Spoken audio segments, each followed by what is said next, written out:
الحمد لله رب العالمين والعاقبة للمتقين أشهد أن لا إله إلا الله وحده لا شريك له وأشهد أن محمدا عبده ورسوله أما بعد.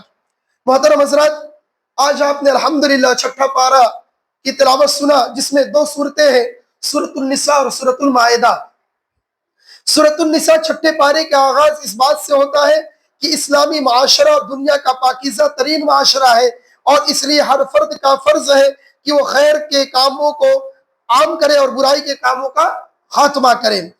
اللہ رب العالمین نے سورۃ النساء کے اندر آیت نمبر 148 کے اندر فرمایا، اللہ رب العالمین بری ہے، بات کے ساتھ آواز بلند کرنا پسند نہیں کرتا.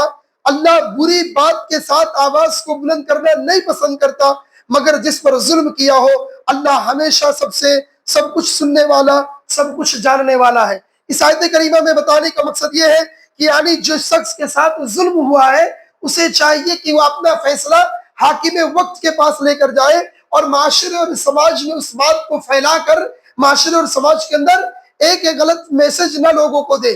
اسے کہاں پیش کرنی چاہیے اپنی بات؟ جہاں اس کی بات رکھی جائے اور لوگ ایک کما حق کو اس کے بات کا فیصلہ کر سکیں. اپنی بات ہر جگہ معاشرے کے اندر پھیلانا نہیں چاہیے. دوسری بات اسی طریقے سے یہ ہے کہ اہل کتاب کے جرائم کی فہرست اس پارے کے اندر، اہل کتاب کے جرائم کیا کیا ان کے گناہ تھے. دیکھیے پچھلے پاروں میں آپ نے مختلف یہود و نصارہ کے جرائم سنے تھے، آپ نے اس کی تفصیل کا تذکرہ آپ کے سامنے کیا گیا تھا. اب دیکھیے کہ اہل کتاب کے کیا کیا جرائم تھے. انہوں نے اللہ کی کتاب اور پیغمبر کو ماننے کے بجائے کہا کہ اللہ ہمارے سامنے آئے. نمبر 2، ہم نے انہیں کہا کہ شہر میں سجدہ کرتے ہوئے داخل ہو، لیکن انہوں نے سجدہ کرنے سے انکار کر دیا. نمبر 3، ہم نے ہفتے کے دن کاروبار دنیا سے منع کیا، لیکن وہ حیلہ کے ذریعے سے کام کرنے لگے. نمبر 4، انہوں نے اللہ رب العالمین کے عہد کو توڑ دیا. نمبر 5، اس کی آیات کا کفر کیا. نمبر 6، انبیاء کو شہید کیا. نمبر 7، انبیاء کی دعوت کو قبول کرنے کے بجائے کہنے لگے ہمارے دلوں پر غلاف چڑھا ہوا ہے، ہمیں آپ کی بات سمجھ میں نہیں آتی ہے. نمبر 8، سیدہ مریم علیہ السلام پر بہتان لگایا. نمبر 9، انہوں نے سیدنا عیسیٰ کو پھانسی پر چڑھانے کا دعویٰ کیا. نمبر 10، اور وہ سود کھاتے تھے. آپ کو اس پوری تفصیل دیکھنا ہے تو سورۃ النساء آیت نمبر 153 سے لے کر آیت نمبر 161 تک آپ دیکھ سکتے ہیں. اس کے اندر ترجمہ اور تفصیلات موجود ہیں. اسی طریقے سے اس پارے کے اندر سیدنا عیسیٰ علیہ السلام کو پھانسی نہیں چڑھایا گیا، اس تعلق سے بھی اسی پارے کے اندر آیت موجود ہے. سورۃ النساء آیت نمبر 157 158. حالانکہ اللہ رب العالمین نے فرمایا حالانکہ انہوں نے اسے قتل کیا اور نہ اسے سولی پر چڑھایا، اور لیکن ان کے لیے کسی کو مسیح کا شبیہ بنا دیا گیا، اور بے شک وہ لوگ جنہوں نے اس کے بارے میں اختلاف کیا ہے یقیناً اس کے متعلق بڑے شک میں ہیں. انہیں اس کے متعلق گمان ہے، گمان کی پیروی کے سے کچھ علم نہیں، اور انہوں نے اسے یقیناً قتل نہیں کیا بلکہ اللہ رب العالمین نے اسے اپنی طرف اٹھا لیا. اللہ رب العالمین ہمیشہ سے ہر چیز پر غالب اور کمال حکمت والا ہے. لہذا جن لوگوں کا عقیدہ یہ ہے عیسیٰ ابن مریم کو پھانسی چڑھا دیا گیا یا قتل کر دیا گیا تو ان کا یہ سوچنا غلط ہے. جیسا کہ سیدنا ابو ہریرہ بیان کرتے ہیں کہ رسول اللہ صلی اللہ علیہ وسلم نے فرمایا اس ذات کی قسم جس کے ہاتھ میں میری جان ہے، القریب تم عیسیٰ ابن مریم عادل حکمراں کی حیثیت سے نازل ہوں گے. وہ صلیب کو توڑ دیں گے اور خنزیر کو قتل کریں گے، جزیرہ کو ختم کریں گے اور مال کی فراوانی ہو جائے گی حتیٰ کہ کوئی اسے قبول نہیں کرے گا. رواہ مسلم حدیث نمبر 389. اس روایت سے بھی پتہ چلتا ہے اور قرآن کریم کی آیت سے بھی کہ عیسیٰ علیہ السلام قتل نہیں کیے گئے ہیں، اللہ رب العالمین نے انہیں اٹھا لیا ہے. دوسری بات یہ پتہ چلی کہ اللہ رب العالمین عیسیٰ ابن مریم کو دوبارہ بھیجیں گے، وہ اللہ کے رسول کی اتباع کرتے ہوئے لوگوں سے لڑائی جھگڑا کریں گے، لوگوں کے معاملات کو ختم کریں گے. جو معاملات سب ہے اللہ کے نافرمانی کرنے والوں کو، ان تمام لوگوں کا معاملہ ختم کر دیں گے. ان کے آنے کے وقت مال کی فراوانی ہوگی اور مال کو لینے والا کوئی بھی نہیں ملے گا. اسی پارے کے اندر دین میں غلو کرنے کی ممانعت کی گئی ہے، دین کے اندر غلو کرنے کی ممانعت کی گئی ہے. سورۃ النساء آیت نمبر 171 اللہ رب العالمین کہتا ہے اہل کتاب اپنے دین میں حد سے نہ گزرو، اللہ رب العالمین پر گواہ مگر اللہ رب العالمین پر مت کہو مگر حق کے ساتھ، یعنی اللہ رب العالمین کے ساتھ ایسے دین کے اندر کوئی بات غلو مت کیا کرو، اسلام کے اندر غلو جائز نہیں ہے۔ اسی پارے کے اندر اللہ رب العالمین نے ایمان و عمل کی دعوت کا حکم دیا ہے۔ آپ دیکھیے سورۃ النساء آیت نمبر 174 آیت نمبر 175 میں اللہ تعالیٰ نے بیان کیا، اے لوگوں بلا شبہ تمہارے پاس تمہارے رب کی طرف سے ایک واضح دلیل آئی، ہم انہیں تمہاری طرف ایک واضح نور نازل کیا ہے، پھر جو لوگ اللہ پر ایمان لائے اسے مضبوطی سے تھام لیا تو عنقریب وہ انہیں خاص رحمت اور فضل میں داخل کرے گا اور انہیں اپنی رحمت سے سیدھے راستے کی ہدایت دے دے گا۔ لہذا کن لوگوں کے لیے؟ جو لوگ ایمان و عمل کے ساتھ اللہ رب العالمین کے دعوت دین کا آغاز کرتے ہیں، جو اللہ رب العالمین پر ایمان و عمل کے ساتھ ڈٹے رہتے ہیں۔ اس پارے کے بعد اب اس سورے کے بعد اللہ رب العالمین نے سورۃ المائدہ کا آغاز کیا۔ اگلی سورت کا نام بھی سورۃ المائدہ ہے۔ مائدے کے نام ہوتے ہیں دسترخوان، مائدہ کے معنی دسترخوان۔ اس سورت میں دسترخوان کا واقعہ بیان ہوا ہے۔ سیدنا عیسیٰ علیہ السلام نے جب لوگوں کو دعوت دی تو ان کی دعوت قبول کرنے والوں نے کہا کہ آپ اپنے رب سے ہمارے لیے آسمان سے کھانا منگوا سکتے ہیں تاکہ ہمیں معلوم ہو کہ آپ اللہ کے سچے نبی ہیں اور ہم آپ کے قوم کے سامنے اس کی گواہی بھی دیں گے۔ سیدنا عیسیٰ علیہ السلام نے دعا کیا۔ لہذا اس پارے کے اندر مسلسل دسترخوان کا تذکرہ ہے۔ اس دسترخوان سے مراد سیدنا عیسیٰ علیہ السلام کے قوم کے لوگوں نے جو عیسیٰ علیہ السلام سے کیا کہتے ہیں مطالبہ کیا تھا، اس کا تذکرہ کیا گیا ہے۔ دیکھیے اسی قوم کے اندر اللہ رب العالمین نے دین کو مکمل کرنے کا اسی پارے کے اندر آغاز کیا کہ اب دین مکمل ہو چکا ہے۔ سورۃ المائدہ آیت نمبر 3 اللہ فرماتا ہے الیوم اکملت لکم دینکم، مکمل آیت اللہ نے فرمایا آج میں نے تمہارے لیے تمہارے دین کو کامل کر دیا، یعنی مکمل کر دیا اور تم پر اپنی نعمتیں پوری کر دی، تمہارے لیے اسلام کے دین کی حیثیت سے میں نے پسند کر لیا۔ تو لہذا اس بارے کے اندر اللہ نے اس بات کا اعلان کر دیا کہ اے لوگوں دیکھو میں نے تمہارے لیے دین کو پسند کر لیا ہے، اب دین مکمل ہو چکا ہے، اب دین کے اندر کوئی نئی چیز نہیں آ سکتی ہے۔ لہذا اگر کوئی چیز نہیں آئے گی تو دین کے اندر بدعت ہوگی، خرافات ہوگی۔ اسی پارے کے اندر جانوروں کے حرام ہونے کی علت بھی بیان کیے گئے ہیں کہ کون سے جانور حرام ہیں۔ اللہ رب العالمین نے بیان کیا سورۃ المائدہ آیت نمبر 1 کے اندر تمہارے لیے چرنے والے چوپائے حلال کیے گئے ہیں سوائے ان کے جن پر تم پڑھے جاؤ گے، یعنی ایسے جانور جو چوپائے چلنے والے ہیں یہ سارے کے سارے چوپائے تمہارے لیے حلال کیے گئے سوائے کچھ مخصوص جانوروں کے، اور وہ جانور بھی جن پر تم اللہ رب العالمین کے علاوہ کسی اور کا نام لیتے ہو۔ حالت حرام میں خشکی جانوروں کا شکار کرنا حرام ہے۔ اسی پارے کے اندر اللہ رب العالمین نے اس کا بھی تذکرہ کیا ہے۔ لہذا مردار، خون، خنزیر جو غیر اللہ کے نام پر مشہور کر دی جائے ایسے جانور بھی حرام ہے۔ کون کون سے جانور؟ مردار، خون، خنزیر، یا ایسے جانور جو اللہ کے نام کے علاوہ کسی اور کے نام پر ذبح کیا جائے، ایسے جانور بھی اللہ رب العالمین نے حرام کر دیا ہے۔ اور اسی پارے کے اندر یہودیوں اور عیسائیوں کے ہاتھ سے ذبح کیا ہوا جانور بھی حلال ہے، بشرط یہ کہ وہ ذبح کرتے وقت اللہ رب العالمین کا نام لے۔ آپ دیکھیے سورۃ المائدہ کے اندر اللہ رب العالمین نے 5 میں فرمایا آج تمہارے لیے پاکیزہ چیزیں حلال کر دی گئی اور ان لوگوں کو کھانا تمہارے لیے حلال ہے جنہیں کتاب دی گئی ہے۔ تو کتاب سے مراد اہل کتاب ہے، لیکن شرط ہے اگر اہل کتاب کسی بھی جانور کو ذبح کرتے وقت اگر اللہ کا نام لیتے ہیں تو وہ جانور آپ کے لیے حلال ہے۔ لیکن اگر آپ کو شک پیدا ہو رہا ہے، ایسی جگہ پہ آپ گئے جہاں پہ آپ کو شک پیدا ہوا کہ نہ جانے یہ جانور حلال ہے یا حرام ہے، تو ایسی کنڈیشنز میں آپ اس کو نہ کھائیں بلکہ وہ چیزیں کھائیں جو آپ کے لیے حلال ہے۔ اسی کے اندر شعائر اللہ کا احترام کرنے کی بات آئی ہے۔ شعائر اللہ کے معنی ہوتے ہیں نشانی اور علامت، یعنی جسے دیکھ کر کسی ملک یا قوم یا ادارے کا علم ہو جائے۔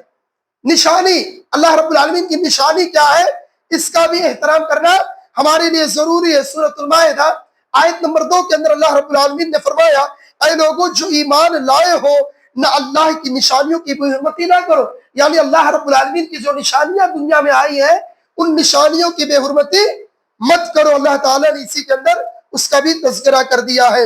اسی پارے کے اندر اللہ رب العالمین نے انسانوں کے باہمی تعاون کرنے کے اصول کا بھی تذکرہ کیا ہے، لہذا کوئی بھی انسان اپنی ضروریات زندگی دوسرے کے تعاون کے بغیر حاصل نہیں کر سکتا۔ ہر شخص کسی نہ کسی معاملے میں دوسرے کے تعاون کا محتاج ہوتا ہے۔ اللہ رب العالمین نے سورۃ المائدہ آیت نمبر 2 میں فرمایا، اور نیکی اور تقوی کے بنا پر ایک دوسرے کے مددگار بنو، اور گناہ اور زیادتی پر ایک دوسرے کی مدد نہ کیا کرو۔ یعنی نیکی کا کوئی کام ہو، اچھائی کا کوئی کام ہو تو ایک دوسرے کا تعاون کیا کرو، اور برائی کے کام میں ایک دوسرے کا تعاون نہ کیا کرو۔ سمجھ میں آئی؟ اگر اچھائی کی بات ہے تو آپ تعاون کر سکتے ہو، لیکن اگر برائی کی بات ہے، شرک کی بات ہے، بدعت کی بات ہے، تو آپ اپنے مالی تعاون سے کسی کی مدد مت کرو۔ اگر اچھائی کا کام ہے تو کرو، برائی اور بدعت کا کام ہے تو مت کرو۔ اسی پارے کے اندر وضو، غسل اور تیمم کا طریقہ بھی آیا ہے۔ پاکیزگی اسلامی معاشرے کا خاص حصہ ہے، پاکیزگی اسلامی معاشرے کا خاص حصہ ہے۔ ہر مسلمان پر فرض ہے کہ وہ طہارت کا خاص خیال رکھے، خصوصاً نماز سے پہلے وضو کرنے کے لیے آیا ہے۔ اللہ رب العالمین نے اس کے اندر وہ پوری چیزوں کا تذکرہ کیا۔ سورۃ المائدہ آیت نمبر 6 کے اندر اللہ تعالیٰ نے بیان کر دیا کن کن چیزوں کا، کہ جنابت کی حالت میں تم غسل کیا کرو، جنابت کی حالت میں تم غسل کیا کرو۔ نمبر 2 اسی میں آیا ہے کہ پانی نہ ملے یا اسے استعمال کرنا مشکل ہو تو تیمم کر لیا کرو، یعنی پاک مٹی پر ہاتھ پھیر کر اسے اپنے ہاتھوں اور چہرے پر مسح کر لیا کرو، ہاتھوں اور سر پر مسح کر لیا کرو۔ آپ کو دیکھنا ہے تو سورۃ المائدہ آیت نمبر 6 کے اندر دیکھیے، اللہ رب العالمین نے واضح طریقے سے غسل جنابت اور اسی طریقے سے وضو کا طریقہ مکمل بتا دیا ہے۔ اسی کے اندر ایک چیز آتا ہے کہ تم اپنے سر کا مسح کرو، تو لوگ سر کے مسح کرنے میں کچھ غلطیاں کرتے ہیں، کچھ لوگ گردن کا بھی مسح کر لیتے ہیں، تو یہ چیز درست نہیں ہے۔ اللہ رب العالمین کہتا ہے کہ تم اپنے سر کا مسح کرو۔ تو مسح کا طریقہ یہ ہے کہ آدمی یہاں سے ہاتھ لے کر جائے اور گدی سے اپنے ہاتھ کو واپس لائے، یہ مسح کا صحیح طریقہ ہے۔ اسی پارے کے اندر معاشرے کی بنیادی عدل و انصاف پر ہے، معاشرے کی جو بنیاد ہے یہ عدل و انصاف پر ہے۔ قومیں اور معاشرے عدل و انصاف پر قائم ہوتے ہیں اور قائم رہتے ہیں۔ عدل و انصاف یہ اسلامی معاشرے کا ایک امتیاز ہے۔ اللہ رب العالمین نے سورۃ المائدہ آیت نمبر 8 کے اندر اللہ نے فرمایا، اے لوگوں جو ایمان لائے ہو، اللہ کے خاطر خوب قائم رہنے والے، انصاف کے ساتھ گواہی دینے والے بن جاؤ، اور کسی قوم کی دشمنی تمہیں ہرگز اس بات کا مجرم نہ بنا دے کہ تم عدل نہ کرو، عدل کرو، تقوی کے زیادہ قریب رہو، اللہ سے ڈرو، بے شک اللہ رب العالمین اس سے پوری طرح باخبر ہے۔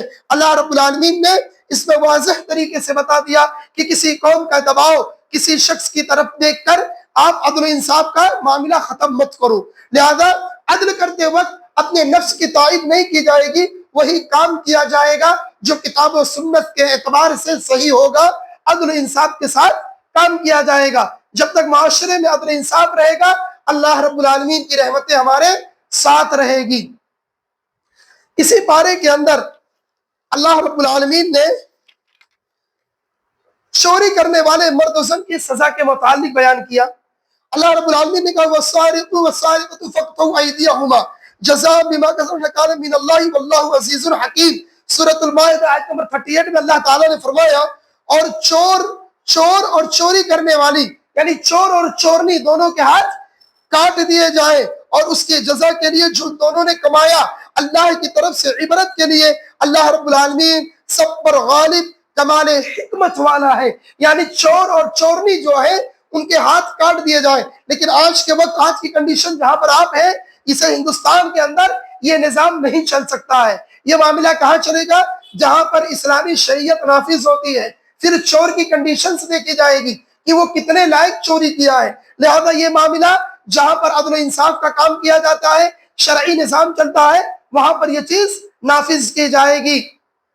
اللہ رب العالمین نے چور اور چورنی کا تذکرہ کرنے کا مقصد یہ ہے، اللہ تعالیٰ معاشرے کو انصاف کے ساتھ اور پرامن معاشرہ بنانا چاہتا ہے۔ اسی طریقے سے اسلامی معاشرے میں لڑائی جھگڑا کرنے اور دوسرے کو نقصان پہنچانے والوں سے قصاص کا حکم دیا ہے، قصاص کا حکم۔ اللہ تعالیٰ اسی میں کہتا ہے، اللہ رب العالمین نے کیا بیان کیا؟ اللہ تعالیٰ کہتا ہے ان النفس بالنفس والعین بالعین والانف بالانف والعذر بالعذر والسن بالسن۔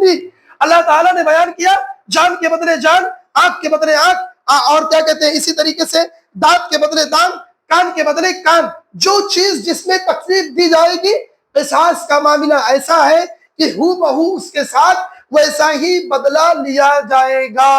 سمجھ میں آئی بات؟ قصاص کا معاملہ بہت اہم ہے، ہم اسے بہت اگنور کرتے جا رہے ہیں۔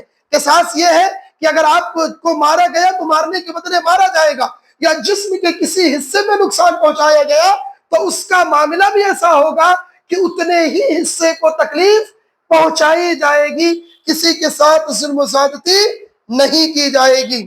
اسی کے اندر یہودیوں کے جرائم کا بھی تذکرہ اللہ رب العالمین نے اسی پارے کے اندر سورۃ المائدہ آیت نمبر 12 اور 13 کے اندر کیا، آپ اس کو دیکھ سکتے ہیں۔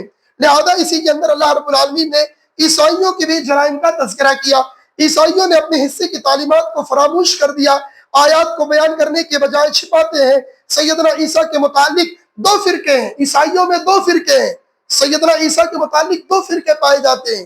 ایک کہتا ہے کہ عیسیٰ یہ ابن اللہ ہے، ایک کہتا ہے عیسیٰ یہ ابن اللہ ہے، اللہ کا بیٹا ہے، نعوذ باللہ من ذالک۔ اور دوسرے کا عقیدہ کیا ہے کہ عیسیٰ، مریم اور اللہ یہ ایک ہی ہے، نعوذ باللہ۔ دونوں کا عقیدہ الگ الگ۔ ایک کا عقیدہ یہ ہے کہ عیسیٰ علیہ السلام یہ ابن اللہ ہے، یہ بھی غلط ہے۔